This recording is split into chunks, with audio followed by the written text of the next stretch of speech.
বাংলা ভাষা ও বাঙালির ওপর বিজেপি সহ বেশ কিছু রাজ্যে নিপীড়ন ও গৃহচ্যুত করার প্রক্রিয়া চলছে। এই নিপীড়ন কিছুতেই মানতে পারছে না বঙ্গললনা তথা রাজ্যের মুখ্যমন্ত্রী মমতা ব্যানার্জি।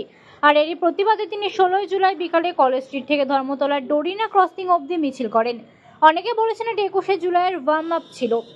এদিন মিছিলে হাঁটেন দলের দ্বিতীয় সর্বাধিনায়ক অভিষেক ব্যানার্জি, এছাড়াও ফিরহাদ হাকিম, অরূপ বিশ্বাস, শশী পাজাব, সুজিত বসু, কৃষ্ণা চক্রবর্তী, শুভয়াচী দত্ত, নয়না বন্দ্যোপাধ্যায়, দেবরাজ চক্রবর্তী সহ দলীয় নেতৃত্ব, ছাত্র, যুব ও মহিলা শ্রমিক সংগঠন ও সাধারণ কর্মীরা। দেখা গেল মুখ্যমন্ত্রী অনুগত অভিষেক ব্যানার্জি বিশ্বস্ত সেনাপতি শুভয়াচী দত্ত নিজের ওয়ার্ড এবং নিউ টাউন থেকে 50টি স্করপিওতে হাজারখানেক তরতাজা কর্মীকে আনেন মিছিলে অংশগ্রহণের জন্য। দল নেতৃত্বের প্রতি শ্রদ্ধাশীল এই নেতা বাগুইয়াটি পত্রিকা সহ সংবাদ মাধ্যমকে জানান যে কর্মীরা এসেছেন তার নেতৃত্বে নয়, দল ও দিদি অভিষেকের প্রতি ভালোবাসার জন্য। এদিন দেখা যায় মিছিলে আসার সময় বিভিন্ন ক্রসিং এ যখনই গাড়ি দাঁড়িয়েছে সেখানেই শুভয়াচী দত্তকে শুভেচ্ছা জানিয়েছেন সাধারণ কর্মীরা।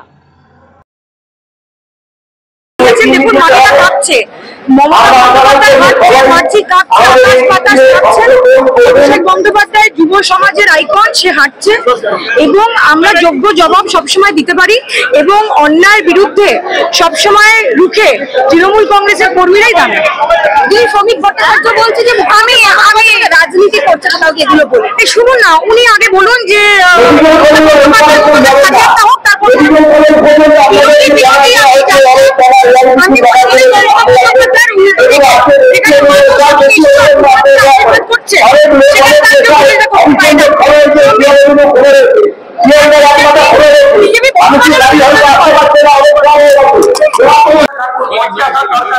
ওখানে বলো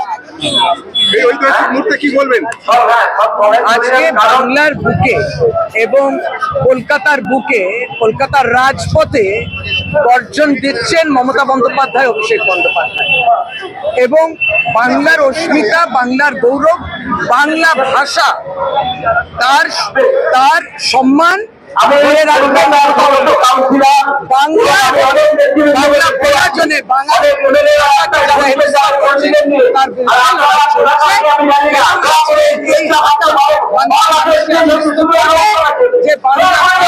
সমহিমায় থাকবে।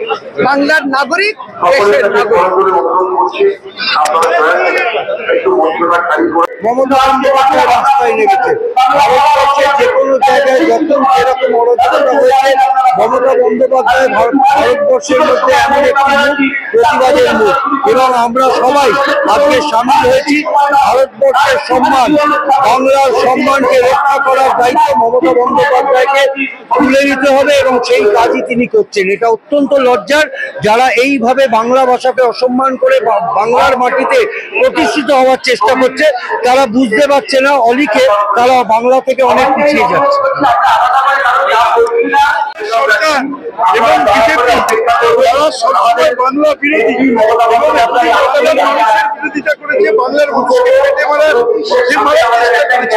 এখন যেটা করছে বাংলা ভাষাকে শেষ করার, যে ভাষা রবীন্দ্রনাথ, যে ভাষা যে ভাষা সেই বাংলা ভাষাকে শেষ করার একটা চক্রান্ত বিজেপি করছে। তার কারণ তারা জানেন যে বাংলার মানুষ কখনোই তাদের সমর্থন করবে না, বাংলার মানুষের আশীর্বাদ তারা পাবে না, তাই তারা প্রতি পদে মমতা বন্দ্যোপাধ্যায়কে তার বিরোধিতা করছেন এবং বাংলা ভাষাকে শেষ করার। আজকে যদি এই অবস্থা হয়, 21শে জুলাই আমরা ধর্মতলায় জায়গা দিতে পারবেন না? সেরকম আমাদের তো প্রত্যেকবারই আমরা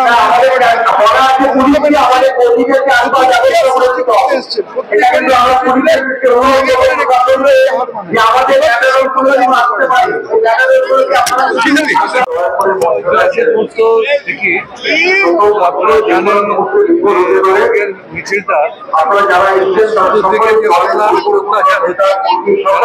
বাইরে যারা কাজ করতে যাচ্ছে বাঙালির, ওদেরকে যে এটা অন্য কোথাও হচ্ছে বাংলাদেশ বাঙালিদের। আমি মনে করি বাংলাতে তো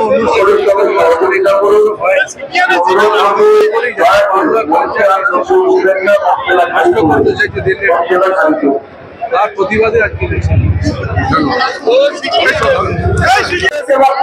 বাঙালি কি বাংলা ভাষা বিজেপি অত্যাচার বাঙালিদের বলতে দেবে না। আজকে আমাদের বাঘিনী বাংলায় মিছিলে যাবে, বুঝতে পারবে বাংলার এই দাবটা ভারতবর্ষের বলা যাবে।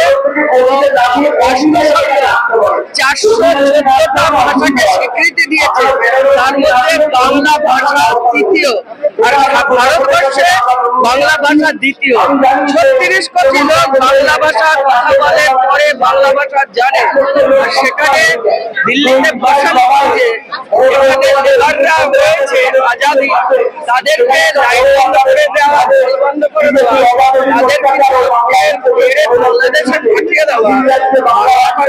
এই বাংলাদেশি কতটা কম আছে বাঙালিদের মাটির যা জোর স্বাধীনতা সংগ্রামের সময়, আমাদের যে স্বাধীনতা সংগ্রামের সময় জাতীয় সঙ্গীত দেওয়া, রবীন্দ্রনাথ আমাদের বিবেকানন্দ বাঙালি, আর আজকে বাংলায় কথা বললে তাদের উপরে আঘাত হচ্ছে, তাদের উপরে অত্যাচার হচ্ছে, বাংলা থেকে দাঁড়িয়ে দেওয়া বাংলার মাটি, বাংলার অত্যাচার, বাংলার মানুষের টাকা দিচ্ছে।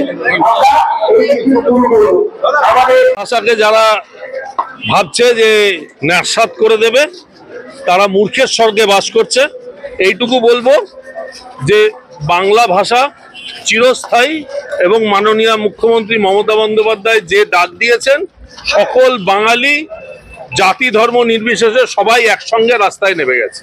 আজ আপনার নেতৃত্বে দেখতে পাচ্ছি একটা বিরাট সংখ্যক মানুষ এসেছেন। আমার নয়, এটা তৃণমূলের নেতৃত্ব। কি বলবেন আজকের যে এই সমাগম, বিরোধীরা কুৎসা করে সবসময়, এবং দেখাচ্ছে বিরোধী কোথায়? বাংলায় তো বিরোধী দেখতে পাচ্ছি না, শুধু মিডিয়ার আপনাদের কয়েকজনকে দেখা যায়। এই এই প্রসঙ্গিক যে দেখা যাচ্ছে যে তারা ঐক্যবদ্ধ বেড়েছে, এবং বিজেপি রাজ্য সভাপতি ওরা অজান্তে বাংলা ভাষাকে হিট করে ওরা নিজেদের কবরের শেষ পেরেকটা পুঁতে দিয়েছে। এখন দিল্লিতে বস্তিগুলো ভেঙে দেওয়া হচ্ছে এবং বাঙালির উপর অত্যাচার হচ্ছে, কি বলবেন? এটা চাইছে ওরা যাতে এখানে অন্য রাজ্যের মানুষদের উপরে কোনো ঘটনা ঘটে, সেটা আমরা ঘটাবো না। সেই ক্ষেত্রে দেখা যাচ্ছে বাংলায় কোনো রকমের কোনো মানে ঐক্য ফেরত নেই, কি করবেন? আমরা চাই এখানে সারা ভারতবর্ষের মানুষ আসুন, থাকুন, কিন্তু আমাদেরও অন্য জায়গায় যাওয়ার জন্য পাসপোর্ট ভিসা না লাগে।